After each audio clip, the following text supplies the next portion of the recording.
Zachim Daf Lamed. Le grand principe de ce daf est à savoir que, sachant qu'il y a deux pensées qui rendent le korban pasoul, la pensée hors temps, donc de faire le korban après son temps, ou la pensée hors lieu, de le faire, de le manger en dehors de sa place, son endroit, ces deux pensées-là, qui ont été faites pendant une des 4 avodot, c'est-à-dire la shrita, la réception, la holacha ou bien la zrika, ces pensées la rendent le korban pasoul, mais il y a quand même une différence entre ces deux pensées.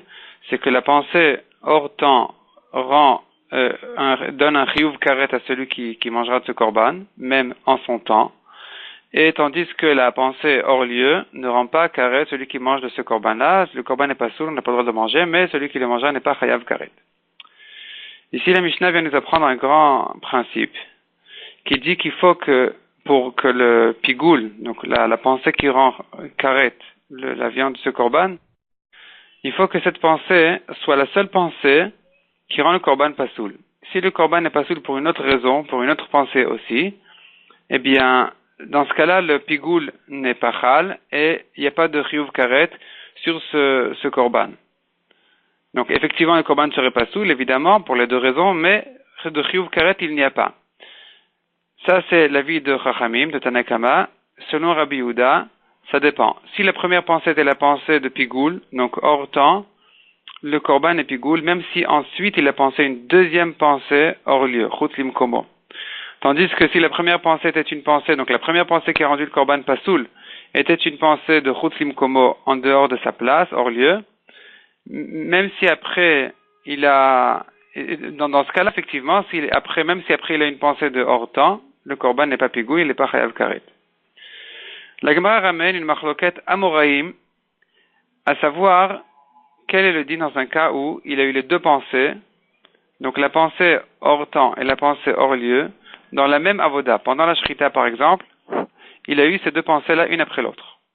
Selon Rabbi Yehuda qui dit que tout va selon la première pensée. Donc, si la première pensée était une pensée de pigoul, effectivement, le korban serait un pigoul sur lequel on est chayav karet. Mais peut-être que Rabbi Yehuda serait d'accord dans un cas où, dans la même avoda, où il a eu la pensée hors temps, il a eu aussi une deuxième pensée hors lieu. La Gemara ramène là-dessus une machloket. Est-ce qu'effectivement Rabbi Yehuda est d'accord dans ce cas-là que la deuxième pensée annule le pigoul, annule le karet qui vient à cause de la première pensée, ou bien, même dans ce cas-là, Rabbi Yehuda ne considère pas la deuxième pensée comme une pensée valable. La seule pensée qui nous intéresse, c'est la première, puisque la première pensée était une pensée de pigoul de karet, eh bien le karet est chal, et donc aucune autre pensée ne viendrait l'annuler, même dans la même avoda. La Gemara par la suite ramène un diouk de notre Mishnah, déduit de notre Mishnah, qu'effectivement Rabbi Yehuda, dans tous les cas, pense que si la première pensée était une pensée de pigoul, le korban est pigoul, on est chayav karet. Même si dans la même avoda, il a eu une deuxième pensée qui rend aussi le korban pasoul pour une autre raison, comme celle de chutz limkomo, hors lieu. De là, la Gemara, on arrive à une autre sugya, à savoir, est-ce que on dit tfos lashon rishon ou pas? Est-ce qu'on va selon le premier mot qu'il a dit, la personne qui a dit deux mots contradictoires, deux idées contradictoires, est-ce qu'on va selon la première ou bien on dit les deux sont valables? Le cas est celui qui dit arezot murat olat murat shlamim. Cette bête-là, elle est en échange d'un korban ola, en échange d'un korban shlamim. Donc, on ne sait pas ce que devient cette bête-là. Est-ce qu'elle devient ola ou shlamim? La Gemara ramène là-dessus une machloket. Selon Rabbi Meir, tfos lashon rishon. Donc, puisqu'il a dit en premier, il a mentionné ola, ça devient ola. Le reste ne nous intéresse pas. Shlamim, c'est pas valable ici. Selon Rabbi aussi, on considère qu'il a dit les deux mots en même temps, ola et shlamim. Donc, effectivement, cette bête-là devient ola et shlamim en même temps. Donc, ça, c'est dans le cas où il a dit tmurat ola, tmurat shlamim. Quel est le dit dans un cas où il a dit tmurat ola ou shlamim? La Gemara reste en safek. Est-ce que là on considère que même Rabbi Meir serait d'accord que les deux pensées sont valables? Ou non, même ici Rabbi Meir va selon la première idée, le premier mot, donc ola et pas shlamim. Deuxième question que pose la Gemara, quel est le din s'il a dit moitié ola, moitié shlamim? Donc depuis le début, depuis le moment où il a dit ola, il a dit moitié. Depuis le moment où il a dit Ola, il n'a pas dit que toute la bête serait Ola, toute la bête serait Shlamim. Il a dit la moitié serait Ola, la moitié serait Shlamim. Est-ce que Rabbi Meir sera d'accord dans ce cas-là que la bête devient Ola et Shlamim ou pas? Selon Abaye, Rabbi Meir est d'accord que ici on ne va pas que selon le premier Lachon. Effectivement, comme il a dit, ça devient moitié Ola, moitié Shlamim. Ça c'est l'avis de Abaye. Selon Rava, Rabbi Meir, ici aussi, malgré qu'il a dit moitié Ola, moitié Shlamim, Rabbi Meir, il va selon le premier Lachon, donc ça devient Ola, la moitié devient Ola, et tout de suite, la Kedusha de la Ola se propage dans toute la bête, et donc la bête n'est que Ola, et pas Shlamim du tout. Donc nous avons ici une marloquette entre Abaye et Rava selon Rabbi Meir, dans un cas où il a dit moitié Ola, moitié Shlamim. Est-ce qu'on dit Tfos Lachon Rishon, on va selon le premier langage ou pas? Dans notre Mishnah, dit la Gemara, nous voyons qu'au moment de la Shrita, il a eu deux pensées. Donc il a dit Chut Lizmano, Chut Limkomo.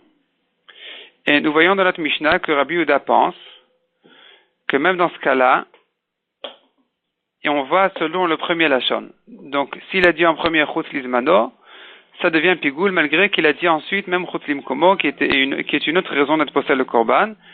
Cette deuxième pensée-là n'annule pas la première. Le Korban reste Pigoul. Or, a priori, la Shrita est un seul Maaseh. Et donc, en même temps, il a eu les deux pensées-là. Si au moment de la Shrita, il a eu ces deux pensées-là, donc ça ressemble un peu au cas où il a dit moitié Ola, moitié Shlamim. Ici aussi, il a dit moitié Chut Lizmano, moitié Chut Limkomo. Or, nous voyons ici dans la Mishnah que en fait, moitié, ça veut dire un kazait Chut Lizmano, un kazait Chut Limkomo. Et les deux pensées ont eu lieu en même temps, au moment de la Shrita. Et pourtant, on voit dans notre Mishnah que même dans ce cas-là, on va selon la Shon Rishon. La première pensée, qui est Chut Lizmano, ça devient Pigoul et ça s'annule pas. Donc ça renforce cette halakha, ce din-là de notre Mishnah. On voit que celui qui va selon le premier Lachon le dirait, celui qui va selon le premier Lachon le dit même dans un cas où il a eu vraiment en même temps les deux, il a dit en même temps les deux Lachonot. Donc on voit comme Rava qui dit que s'il a dit moitié Ola, moitié Shlamim, ça devient Ola. On va selon le premier Lachon. Contre Abaye, qui dit que dans ce cas-là, Rabbi Meir est d'accord que les deux Lachonot sont valables. La Gemara repousse en disant que la Shrita peut être partagée en deux étapes, puisqu'il y a les deux simanim de la Shrita. Donc au moment où il a coupé le premier siman, il a pensé une pensée de Chut Lizmano. Au moment où il a coupé le deuxième siman, il a pensé une pensée de Chut Limkomo. Et donc, ça ressemble pas au cas de moitié Ola, moitié Shlamim, où les deux ont eu lieu en même temps, les deux pensées ont eu lieu en même temps. Là, chaque pensée, chaque kazaït a été prévu en son temps. Donc là, c'est pour ça que Rabbi Yehuda dit qu'on va selon la première pensée et qu'on ne tient pas compte de la deuxième. La Gemara ensuite ramène Marloket. Donc on revient à la Marloket Rabbi Meir Rabbi aussi, à savoir dans Tumurat Ola, Tumurat Shlamim. Est-ce que Rabbi Meir, est-ce que c'est Ola ou Ola et Shlamim ensemble? Et la Gemara ajoute là-dessus un avis dans la Gemara, qui est Rabba Baba Chana. Donc une Marloket Amoraïm, selon Rav Dimi, cette même Marloket là, donc Rabbi Meir qui a dit que Tfos Lachon Rishon, Rabbi Meir qui a dit que ça devient Ola et pas Shlamim, il pense comme Rabbi Yehuda de notre Mishnah qui dit qu'on va selon la première pensée de Pigoul. Ça, c'est l'avis de Rav Dimi. Par contre, Rabba Baba Chana n'est pas d'accord avec ça, et lui dit que Rabbi Meir n'a pas voulu dire par là, quand Rabbi Meir a dit que ça devient Ola et pas Shlamim, il n'a pas voulu dire par là que Tfos Lachon Rishon. Il n'a pas voulu dire par là que seule la première pensée est valable. La marloquette entre Rabbi Meir et Rabbi Yossi est une autre marloquette complètement. Donc, Rabba Baba Chana s'explique. Dans un cas où il a dit cette bête-là sera Ola et puis ensuite sera Shlamim, il n'y a pas de marloquette selon tout le monde, c'est Ola et pas Shlamim. Si par contre il a précisé cette bête-là ne sera Ola que si elle serait aussi Shlamim, selon tout le monde, les deux pensées sont valables, donc elle est Ola et Shlamim en même temps. Simplement, la marloquette est dans un cas où il a dit Tumurat Ola, Tumurat Shlamim. Est-ce que dans ce cas-là, on dit qu'il a eu l'intention de dire Ola puis ensuite Shlamim? C'est l'avis de Rabbi Meir. Puisque si vraiment il voulait dire Ola ou si vraiment, ça c'est l'avis de Rabbi Meir. Selon Rabbi aussi, non. Quand il a dit Tumurat Ola, Tumurat Shlamim, il n'a pas voulu dire Ola et ensuite Shlamim, mais les deux ensemble. Et la Gemara dit que ça dépend du cas où il aurait dit Tumura Tola ou Shlamim. S'il n'a pas répété une deuxième fois le mot Tumura, simplement il a dit Tumura Tola ou Shlamim, quel est le dit dans ce cas-là?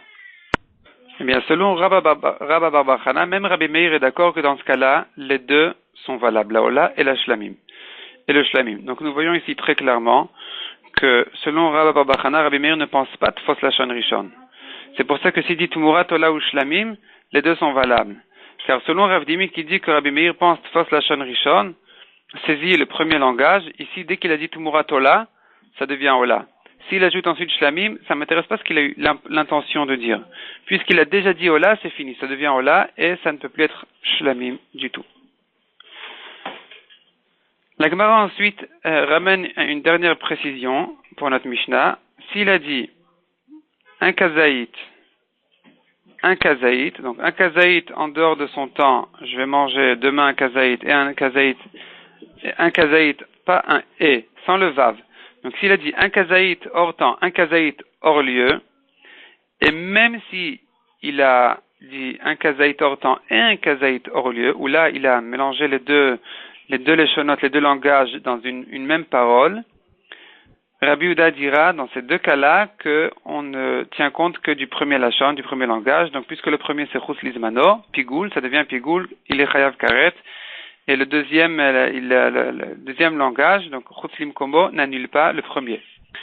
Tandis que dans un cas où il aurait dit, je mange un kazaït demain à l'extérieur, puisque sur le même kazaït, il a eu les deux pensées de psoul, donc hors temps et hors lieu, ici Rabbi Yehuda sera d'accord, effectivement, que puisqu'il a prévu de le manger hors lieu, ça annule le même kazaït, il a eu l'intention de manger en dehors de son lieu, donc ça annule la pensée de hors temps, et donc dans ce cas-là, Rabbi Yehuda sera d'accord qu'il n'a pas de chiyuv pigoul.